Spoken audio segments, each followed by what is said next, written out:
Hello everyone, welcome back to my channel Mistu's blog. তো সকলকে প্রথমেই জানাই জন্মাষ্টমীর অনেক অনেক অনেক শুভেচ্ছা। জানি অনেকেই সোমবার দিন জন্মাষ্টমী করে ফেলেছে, কিন্তু আজকে মঙ্গলবার, আজকে আমাদেরকেই করতে হবে। কারণ আজকে আমাদের কি বলবো, আজকে আমাদেরকে করতে হবে, এটা একটা নিয়ম আর কি। কত জানি না, মা জানে, বলতে পারবে ভালো। তো সেই জন্য আজকে আমরা করছি মঙ্গলবারে জন্মাষ্টমীটা। সোমবার করিনি, অনেকেই সোমবার করেছে। তো কারা কারা এই মঙ্গলবারে আমার মতোই বাড়িতে জন্মাষ্টমী পুজো করছে অবশ্যই জানিও তোমরা কমেন্টে। ব্যাপারটা হচ্ছে যে আমি সকাল থেকে তোমাদেরকে ব্লগটা শেয়ার করতে পারিনি, কারণ অনেক ব্যস্ততার মধ্যে ছিলাম, সেই জন্য আর শেয়ার করা হয়নি। তাই ভাবলাম ডাইরেক্ট স্নান টান সেরে রেডি হয়ে তোমাদের সাথে আবার ব্লগে আসবো। তাই এই স্নান টান সেরে রেডি হয়ে একদম তোমাদের সাথে ব্লগ নিয়ে হাজির হয়ে গেছি। এবার তোমাদেরকে এখন দেখাবো আমি যে কৃষ্ণ পুজোতে জন্মাষ্টমীতে শ্রীকৃষ্ণকে কিভাবে দুবেলায় স্নান করানো হয়, একটু সাজিয়ে গুছিয়ে রাখবো, এইসবই দেখাবো তোমাদের। তোমরা একটু বেশি বেশি ভালোবাসা দিলে হয়তো আরো স্পেশাল ভাবে করতে পারবো। তোমরা একটু বেশি বেশি ভালোবাসা দাও বন্ধুরা। তো চলো আর বেশি কথা বাড়াবো না, মা অনেক কিছু রেডি করতে শুরু করে দিয়েছে, কারণ এখন থেকে না হলে রাত্রিবেলা পুজোতে দেরি হয়ে যাবে। তো যাই হোক, রাত্রে পুজোটা করবো, সেটাও তোমার সাথে শেয়ার করবো। তো চলো এখন যাওয়া যাক, গিয়ে তোমাদেরকে দেখাবো যে কিভাবে কৃষ্ণ পুজো করি। ঠিক আছে, চলো যাই। এই দেখো, এসেই দেখি মা এখানে রান্না শুরু করে দিয়েছে ঠাকুরের জন্য। এখানে এখন মালপোয়া ভাজা হচ্ছে, দেখো কতগুলো ভাজা হয়েও গেছে এর মধ্যে। তারপর এই যে এখানে হচ্ছে তালের বড়া ভাজা, যেটা কৃষ্ণ ঠাকুরের খুব প্রিয় এই জন্মাষ্টমীতে। এবার আমিও চলে এলাম কৃষ্ণ ঠাকুরকে স্নান করানোর জন্য। তো আমি নিয়ে নিয়েছি এখানে দুধ, কেশর, ঘি, মধু, কর্পূর একসাথেই নিয়েছি, আর দই আর ফুল আছে। এগুলো দিয়েই আমি এখন ঠাকুরকে স্নান করাবো।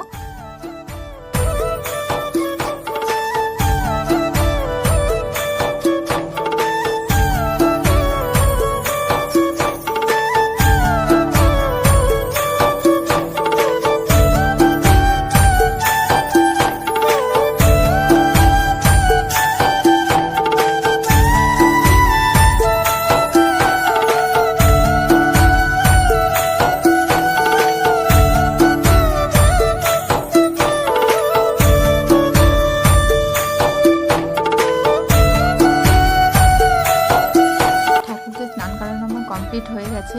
এবার আমি ঠাকুরকে রেডি করিয়ে দেব, একটা নতুন ড্রেস পরি, যেটা দুপুরের সাজ আর কি। দেখো এইগুলো সব কিনেছি সেই দিন বাজারে গিয়ে, তোমাদের সাথে তখন শেয়ার করিনি, এখন শেয়ার করব বলে। তো তোমরা কমেন্টে জানিও কেমন হয়েছে ড্রেসগুলো।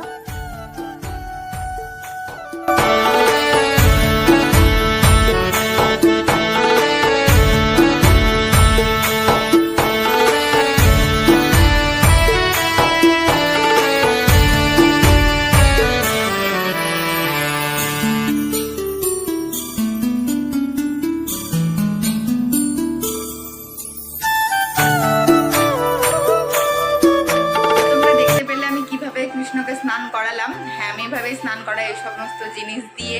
জানি না কতটুকু তোমাদের কাছে শেয়ার করতে পেরেছি। তো আমি যেভাবে আমি চেষ্টা করেছি তোমাদের সাথে অনেক কিছু শেয়ার করার, যেভাবে পারলাম আমি শেয়ার করলাম।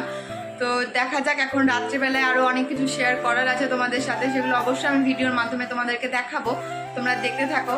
আর সত্যি বলতে দুর্গাপুজো নিয়ে আমি যতটা এক্সাইটেড না থাকি, সব থেকে আমি বেশি এক্সাইটেড থাকি এই জন্মাষ্টমীতে, কারণ আমার কৃষ্ণ পুজো করতে খুব ভালো লাগে। তোমরা সাথে থাকো, দেখতে থাকো, আবার দেখা হচ্ছে রাত্রিবেলা। তো এখনকার জন্য কি বলবো, বাই গাইজ। তারপর দেখো আমি চলে এসেছি আলপনা দিতে, কারণ যেহেতু পুজো সেহেতু আলপনা দিতে হবে, তাই আমি আর একটু দেরি করিনি, ঝটপট চলে এসেছি আলপনা দিতে।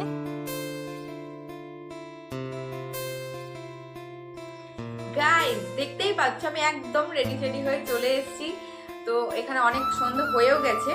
তো এই সন্ধ্যা যখন হয়ে গেছে, তাহলে আরো অনেক কিছু রেডি করার ব্যাপার আছে। প্রায় রেডি হয়ে গেছে, তবুও কিছু কিছু বাকি আছে, যেগুলো হচ্ছে তোমার রাত্রে যেহেতু পুজো, ফল বানানো, ঠাকুরকে রেডি করানো, আবার সেগুলো আছে। সেগুলো করার জন্য আমি একদম রেডি হয়ে গেছি। তো সেগুলো তোমাদের সাথে শেয়ার করবো বলে আরো তাড়াতাড়ি সন্ধ্যেতে আমি একদম ভিডিওটা নিয়ে চলে এসেছি, আর বেশি দেরি করিনি। তোমাদেরকে এক এক করে দেখাবো, তোমরা দেখতে থাকো আর একটু একটু ভালোবাসা দাও। আরে না, একটু একটু দিও না, একটু বেশি বেশি দাও, কারণ তোমরা ভালোবাসা দিলেই আমার ভিডিও করতে একটু ইচ্ছে করবে আর কি। আর হ্যাঁ, প্রথমে বলে দেওয়া ভালো, পুজোটা কিন্তু আমরা কোনো ব্রাহ্মণ পুরোহিত দিয়ে করছি না, পুজোটা আমরাই করি, বাড়িতেই করি। এবার যতটা যেভাবে পারি আমরা ততটা করার চেষ্টা করি। যদি কিছু ভুল ত্রুটি হয় তো সেটা ক্ষমার চোখে দেখে নিও অবশ্য। তো চলো আর বেশি কথা বাড়াবো না, মা নিশ্চয় তখন ফল টল কাটা শুরু করে দিয়েছে, চলো সেগুলো তোমাদের সাথে শেয়ার করি আর আস্তে আস্তে সবকিছু দেখতে থাকো, দেখতে পাবে। চলো। তো এই দেখো মা এখানে ফল বানিয়ে নিচ্ছে, প্রায় হয়ে গেছে।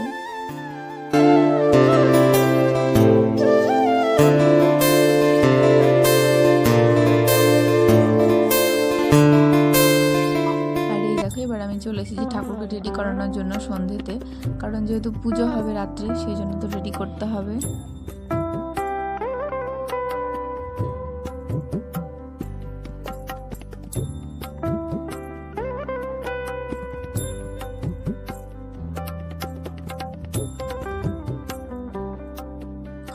এই দেখো এই যে গোলাপ ফুলের মালাটা আমি নিজের হাতে বানিয়েছি কৃষ্ণ ঠাকুরের জন্য। তো কেমন হয়েছে কমেন্ট আমাকে অবশ্যই জানিও।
দেখতেই পেলে যে কিভাবে আমি আমার বাড়িতে জন্মাষ্টমীতে পুজো করি।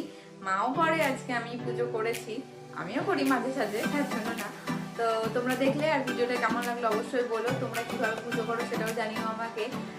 আর বলবো আর বলার মতো আজকে কিছু নেই, কারণ শরীরে আর পারছি না। তো ঠিক আছে, আজকে ভিডিওটা আর বেশি বড় করবো না, এত দূরই থাক। তো ভিডিওটা ভালো লাগলে অবশ্যই লাইক কমেন্ট শেয়ার করে চ্যানেলটাকে সাবস্ক্রাইব করে দাও। আর তোমরা বেশি বেশি করে কিন্তু লাইক কমেন্ট শেয়ারটা করো গাইস, আমাকে একটু ভালোবাসা দাও। তো ঠিক আছে, আজকের জন্য বাই।